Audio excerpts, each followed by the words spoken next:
So when you're talking about normal, because everyone's life is chaotic, there are a lot of wounds, pains, trauma, sufferings people have had.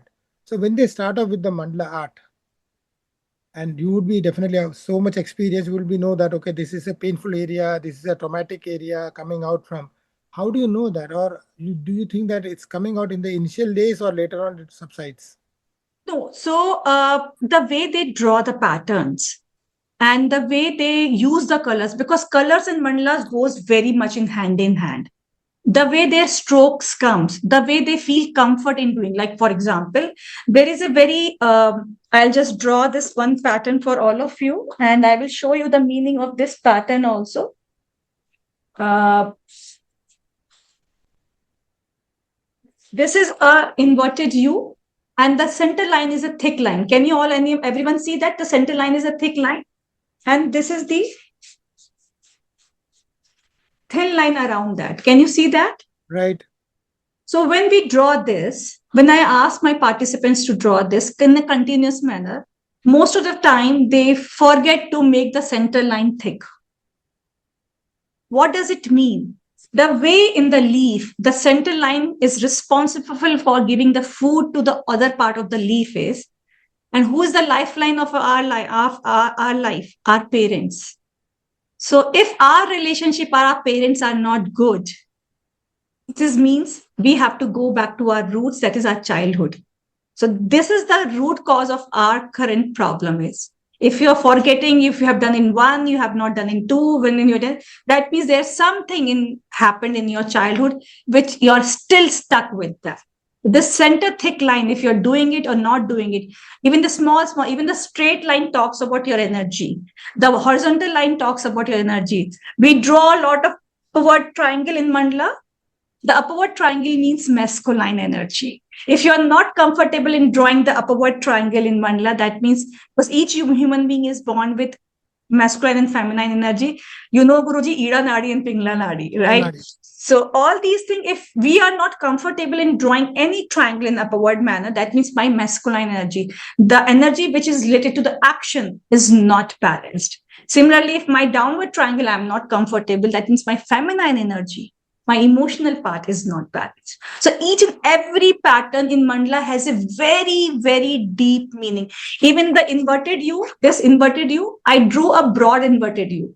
Here, the broad inverted U talks about your major life events, which is creating the foundation of your life. If you're not comfortable in doing that, and if they're not balanced, some are big, some are small, and everything that talks about balance and the symmetry in your life. So yes, when you do mandala and I do the reading and analysis of my client's mandala, everything is completely in front of my eyes, basis of the colors and their mandala strokes. Oh, wonderful.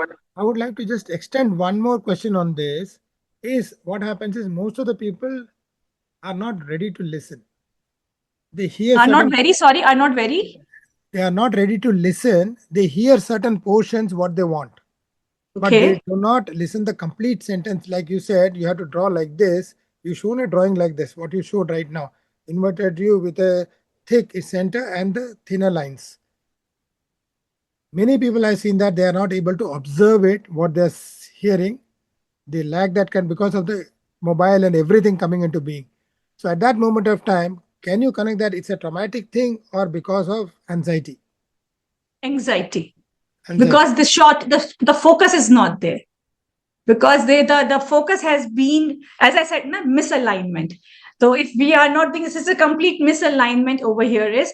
So that's why we need to work on that alignment. This is a complete misalignment as of now. Because mandala always talk about your present state where you are right now. So if you are right now with me in this session, all of you are listening, maybe your mind is thinking something else also. So, but when you do mandala, even that running part will also give you a pause and stop.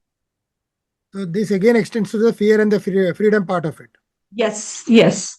Same part of it. They will be sensing it on their own, and then whatever is drawn, that is going to reflect something. So I'll tell you what has happened. Mandala is divided into 4 parts. Each circle has 4 quadrants, right? The first quadrant is all about visualization, meditation. That's how I heal my clients. I work on the visualization meditation. That's why they need to work on their imagination and their chakras. And second part is they have to create the mandala with me. That is the second part. Third part is pause. Third quadrant is pause. You need to do pause for 30 to 45 seconds. Just observe how you convert this blank page into a beautiful page. Just observe that. And fourth part is the very, very important is reflection of your emotions, which are now pouring out, which were there in your mind, body, soul since long time. They were just buried there and they were stuck there. And now with the help of this, you are releasing out. Sometimes you are completely clueless what to write. It's okay. Over a period of time, when you do this as a rhythmic practice, you will be able to release your emotions very nicely without having any fear. So that is similarly that the life is also four part. This is mandala. First part is birth. Second part is life. Third part is detachment. That is, we call it going to a next life. That is like death. I do not want to use the word death, but this is a detachment. And the fourth part that the Buddhists have started this mandala beautifully and they have explained it. Life, birth, then life, then detachment, then rebirth. So you have to detach and clean your soul in this life so that your soul can travel to the next life with purity, with cleanliness, and with the next journey. That's the rebirth fourth quadrant is all about. That's the mandala is a continuous circle. That's why there's a beautiful story about this. If all of you agree, I'll just share a beautiful story about it. Please do, please do. So this Buddhists, they used to take my community knows that they used to take a silk route that is in Nepal. They used to stay at one place for 6 weeks and they used to make humongous mandala and with the sand. And after making this humongous mandala for 6 weeks, they used to destroy this. If I'll ask you this question, all the audience here, how all of you will feel if someone destroy your hard work of 6 weeks? How all of you will feel? Write down in the chat window. Let me see how all of you will feel that. All of you will feel sad. All of you will feel, oh, it's not great. It's my hard work and all this thing. But that is known as detachment. They used to collect that sand and they used to go to the nearby river stream, and all the impurities of the sand used to settle down in the water.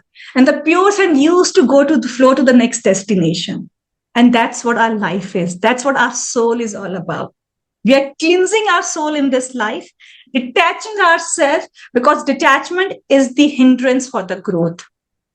And non-detachment, love sets us free. So love yourself or love others unconditionally, and then go to the next life freely. That's what the mandala talks about. Truly.